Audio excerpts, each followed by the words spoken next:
Assalamualaikum warahmatullahi wabarakatuh. Perkenalkan, kita dari kelompok 6. Di sini kami mau memenuhi tugas falsafah kesatuan ilmu. Untuk itu kami mewawancarai Bapak Mursid. Stay tune, guys. Bapak Haji Mursid MAG adalah seorang dosen tetap di Universitas Islam Negeri UIN Wali Songo Semarang yang mengajar di program studi pendidikan Islam anak usia dini atau PIAU. Jabatan beliau pernah menjabat sebagai ketua program studi Kaprodi PIAU. Selain mengajar, beliau juga aktif sebagai dosen pembimbing skripsi bagi mahasiswa di UIN Wali Songo, khususnya di lingkungan FITK. Ini menurut Bapak, bagaimana Islam memandang ilmu pengetahuan dan perkembangannya di era modern? Iya, Itu pertanyaan pertama, Pak. yang pertama, Islam memandang ilmu pengetahuan tidak boleh dikotomi.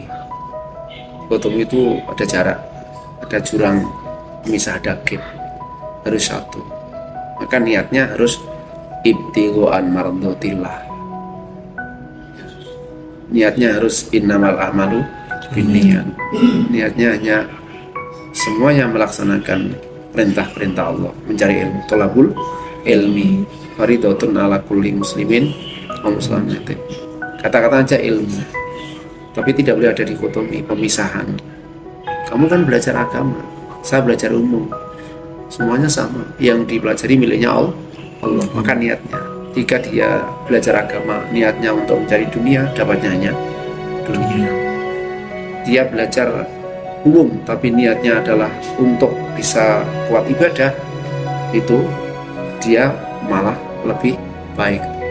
Maka dua-duanya mesti harus niatkan dalam rangka mencari ridho Allah Subhanahu wa Ta'ala. Baik umum seperti Anda ilmu kimia, jangan untuk meracuni orang. Ya, mangga supaya cepat manis, berikan manis. Ya, sebenarnya nggak boleh. Tapi itu kan teknologi. Niatmu Bismillahirrahmanirrahim tidak membunuh orang, tapi mempercepat supaya efek ekonomi lebih cepat. Kemudian niatnya karena Allah, dapatnya insya Allah ya karena Allah. Innamal a'malu binniyat wa innamal likulli imri'in ma nawa. Faman kanat hijratuhu ilallah wa rasulihi fa hijratuhu ilallah wa rasulihi. Dan niatnya karena Allah, ya dua-duanya dapatnya karena Allah. Tapi kalau niatnya karena dunia, dapatnya hanya dunia. Iya kalau dapat, kalau enggak. Makanya niat Anda kuliah yang benar. Tidak ada dikotomi. Kamu kan tarbiyah, kamu kan guru PAI, saya kan guru MIA. Tidak begitu. Semuanya saling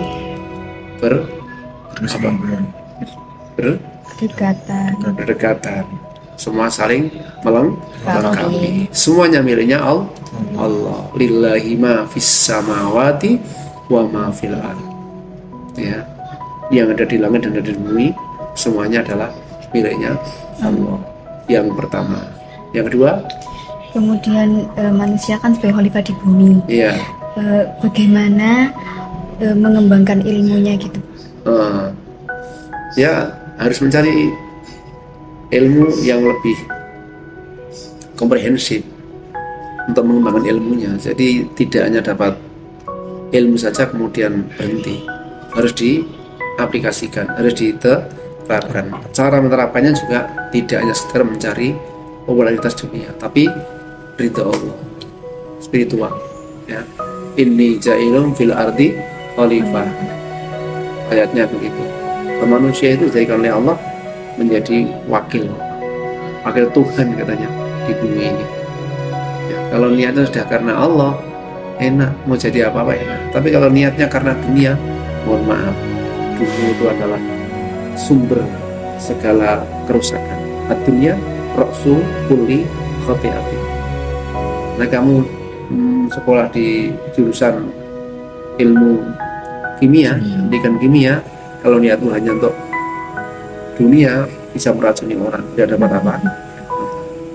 Karena apa? Ra'su kulli khati'atin, pangkal, sentra daripada segera kesalahan. Mulai duit terus, pengen menyisihkan yang lain kan, mencari uang ini, biar supaya kalah. Nah, kan kamu harus pakai cara yang hebat. Tapi kan ada yang disakiti. Itu cara mengembangkannya tetap harus sesuai dengan SOP, standar operasional prosedur yang ditetapkan oleh orang-orang yang ahli, yang orang ahli tersebut didasari dengan sebuah keimanan hanya kepada Allah dia mengabdi. Nomor 2. Nomor 3, Bagaimana integrasi antara ilmu agama dan ilmu menurut Islam? integrasi itu kan supaya ada kolaborasi, supaya saling menguatkan, ada korelasi, ya harus didekati dengan agama, didekati dengan ayat-ayat Allah, harus dicarikan dalilnya, baik Quran maupun hadis. Yang tadi saya bilang, man arada dunya fa'alaihi bil ilmi wa man arada al-akhirata fa'alaihi bil ilmi wa man arada al-maut fa'alaihi bil ilmi. Jelas itu menjadi integrasi, saling mengkuatkan. Anda kalau baca ilmu kimia saja tidak ada, mohon maaf, dimulai dengan bismillah, gersang, insya Allah ilmu itu sebagai sebuah rumah, tapi doa-doa itu sebagai isinya. Kalau tadi rumah tidak ada isinya hanya hampa, rumah cepat rusak, ilmu itu cepat rusak. Makanya harus ada spiritual tadi ya. Ini spiritual, dibutuhkan spiritual yang kuat ketika orang belajar apa saja, matematika, kimia, biologi, fisika. Agama tadi yang kemudian niatnya tidak agama aja kan rusak, apalagi umum, rusaknya lebih parah. Makanya harus Bismillahirrahmanirrahim, dimulai dengan Bismillahirrahmanirrahim walhamdulillah. Ada enggak di kimia? Ada. Ya sudah baik, karena harus beda dong kimia kita dengan kimia yang ada di luar. Saya tidak menyebutkan PT yang mana, tapi di sini harus ada. Kemudian Anda karena calon guru mestinya harus ada ayat-ayat penting tentang kimia supaya kita tidak salah. Kimia kalau digunakan dengan cara yang salah hancur orang, bom, ya toh. Tapi kalau digunakan untuk membuka lahan tidak apa-apa, dinamit supaya gunung itu cepat brul, tidak harus pakai pacul yang terlalu lama. Pasang dinamit dari jauh, ya, dihidupkan oleh temanmu itu dulu, sudah semuanya orang cerdas. Tapi kalau niatnya keliru menjadi masalah kan? Nah, iya, coba begitu. Ini nomor 3. Nomor 4. Menurut Bapak, apa tantangan dan peluang bagi umat Islam dalam kemajuan sains dan teknologi? Sangat perlu tantangan. Karena manusia tanpa tantangan hidupnya adalah landai-landai saja. Tidak ada maju sing dibahas koyo kuwi wae. Kunut, tarawih gitu ya. Tahlil, yasin. Harus gerak ke sana. Tidak ketinggalan. Orang-orang yang cerdas, orang yang sering berseteru dalam itu adalah orang yang tidak paham. Mungkin pahamnya masih tataran bawah. Kalau udah paham, coba menang. Ya, begitu ya. Tantangannya harus belajar yang sungguh-sungguh. Baik yang tadi menerima dengan yang menolak. Semuanya belajar, semuanya tidak ada saling menjatuhkan. Tapi isinya saling melengkapi. Ada integrasi, saling kolaborasi, harus jamaah. Nah, ana wong sholat, ya toh, kok tiba-tiba makmumnya nggak cocok, kan imam jamaahnya rasa harus cocok kudu cocok ya, kan begini. Ternyata dia jamaah. Berapa orang jamaah itu pahalanya? 27 derajat. Sholatul jamaati afdalu min sholatil fadhi bisab'in wa isrina darajah. Misalnya imamnya yang salah, makmumnya benar, dapat berapa? Tetap 27 derajat karena berjamaah. Begitu. Makmumnya yang salah, imamnya yang benar, tetap makmum juga dapat 27 derajat. Karena apa? Berjamaah. Makanya berjamaah. Oleh Allah berjamaah dikasih 5 perkara. Perkara yang pertama diberikan di dunia, rezekinya tidak akan sulit orang yang sering jamaah gitu. Ya. Yang 2, 3, 4, 5 diberikan setelah dia hidup. Apa? Hidup setelah hidup. Hidup di alam akhirat. Di alam akhirat namanya hidup setelah hidup. Ini kan kita hidup, tapi di alam dunia. Alam fana, alam rusak. Kenapa rusak? Bosen. Ya. Anda itu cinta ini, bosen satu saat. Anda suka bakso sekarang, besok sudah nggak suka, makanya rusak. Alam baru, alam kudus. Ya, sebagaimana sifat mukanya Allah.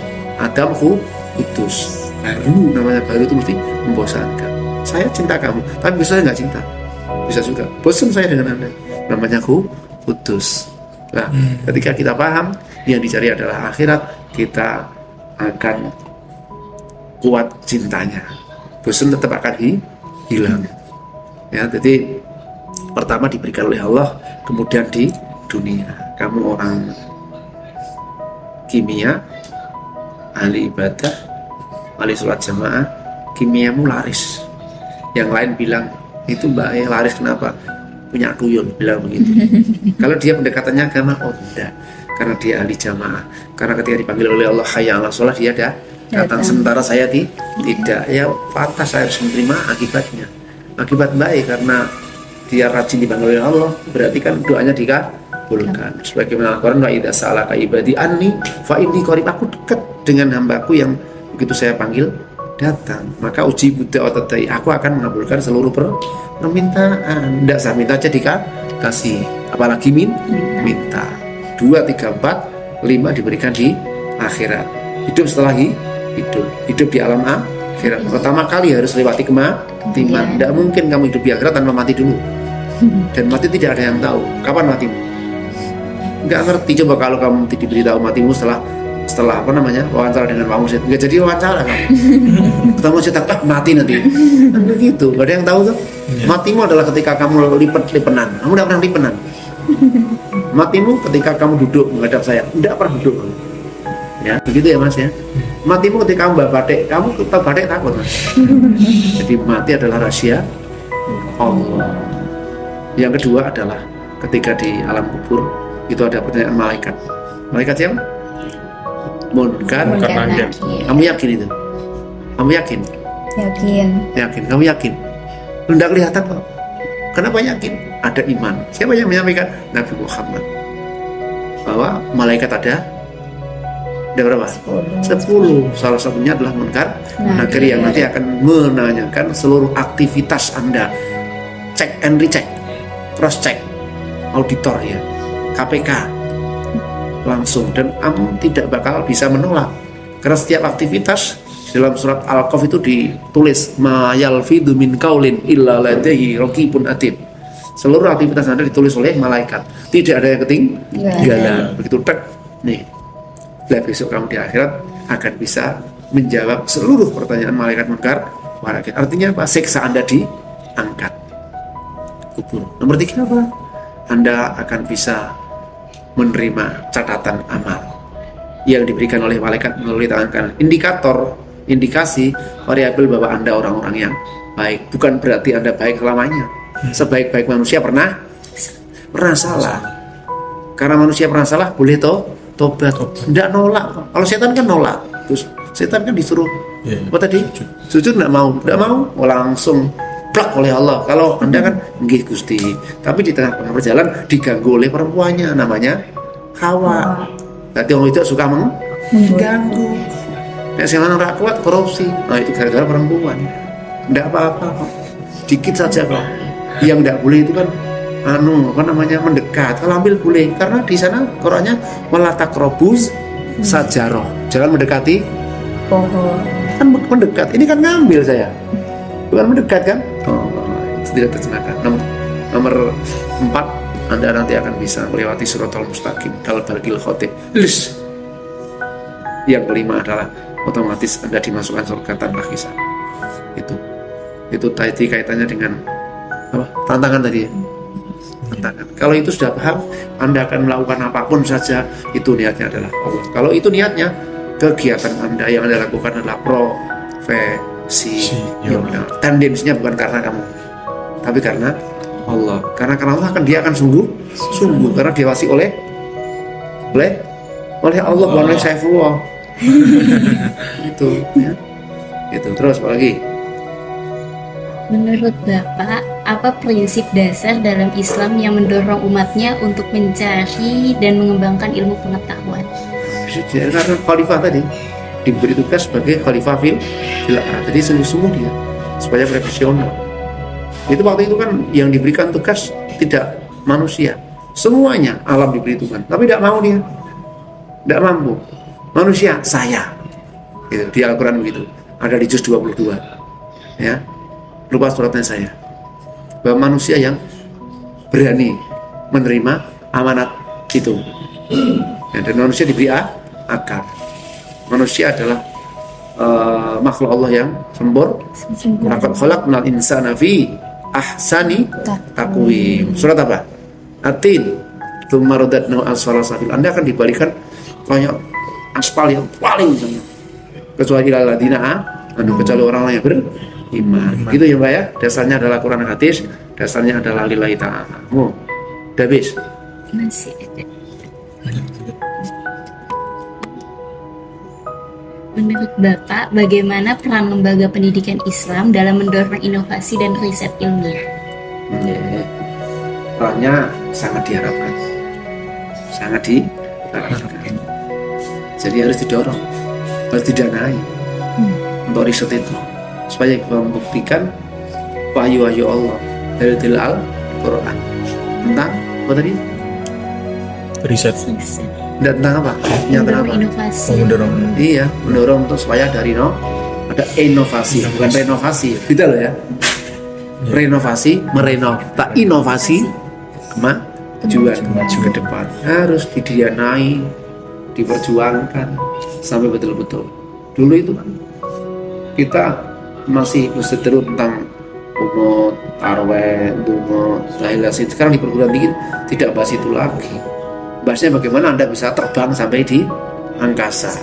Tapi ada benarnya, karena dulu yang bantah tidak mungkin manusia terbang itu orang kafir, sehingga orang kafir diterbangkan oleh Allah bisa melihat angkasa. Siapa orang pertama kali? Neil Armstrong, Antarik Sawan. Apa lagunya? Neil Armstrong, Antarik Sawan, manusia pertama ke bulan. Di bulan dengar suara adzan, hatinya jadi beriman. Pulang langsung, asyhadu an la ilaha illallah wa asyhadu anna muhammadar rasulullah. Padahal muslim, tapi hidayah itu dari Allah, bukan dari pacarnya, bukan dari kiai, ya. Itu yang Anda harus pahami. Begitu. Terus Menurut Bapak, dalam sejarah peradaban Islam, ilmuwan muslim seperti Ibnu Sina, Al-Khawarizmi, dan Al-Biruni berperan besar dalam sains mereka terhadap perkembangan ilmu pengetahuan global. iya, betul. Itu kan abad keberapa itu? Itu ilmuwan Timur Tengah ya, berpengaruh adanya saintek. Mohon maaf, saya itu dulu sekretaris jurusan Tadris dan beliau udah saintek. Karena saya basicnya agama, makanya saya ditinggal di sini. Nggak mungkin di sana kan begitu. Kalau saya tidak tahu tidak sekretaris PAI, mungkin ditarik ke sana. Dekannya yang dulu kan temannya saya, Pak siapa? Ismail. Oh iya, teman. Satu tidur, satu bulan. Ya, itu. Kalau sekarang kakak kelas, kamu saya itu orang syariah, orang Demak, orang.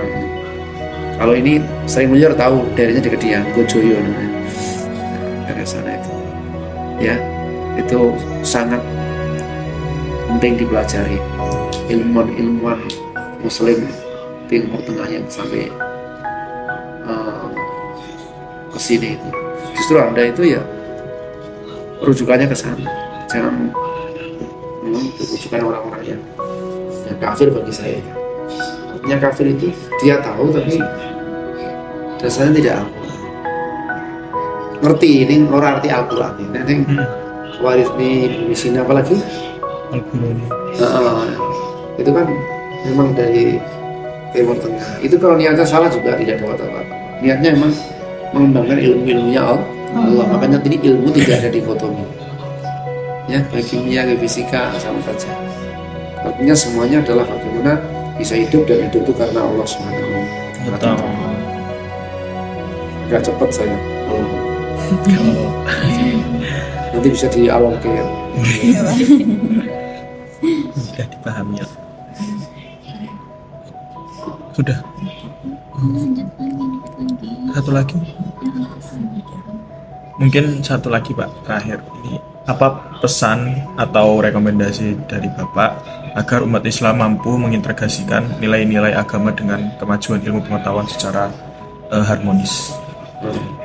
Suatu niatnya saya kembali lagi hanya kepada Allah. Ketika hanya itu niatnya, tidak pernah ada bentangan. Berdampingan dengan siapapun. Saya ini temannya Nasrani banyak, Mas. Mungkin Anda bisa menyalahkan. Kalau saya ketemu teman saya pas Lebaran ya, saya selamat Natal. Bagi saya, enggak. Justru dengan begitu akrab. Barangkali dengan begitu Allah bukan hati mereka kemudian dapat hidayah Muslim. Tapi kalau saya memusuhi, jauh dia, ya, bisa juga dia dapat hidayah tapi jauh. Orang-orang yang agak saklek, kafir kan bisa begitu, bisa juga. Saya tidak termasuk orang-orang yang kemudian memusuhi mereka. Sekalipun ayatnya syidda al-kufar wa rahmah bainahum.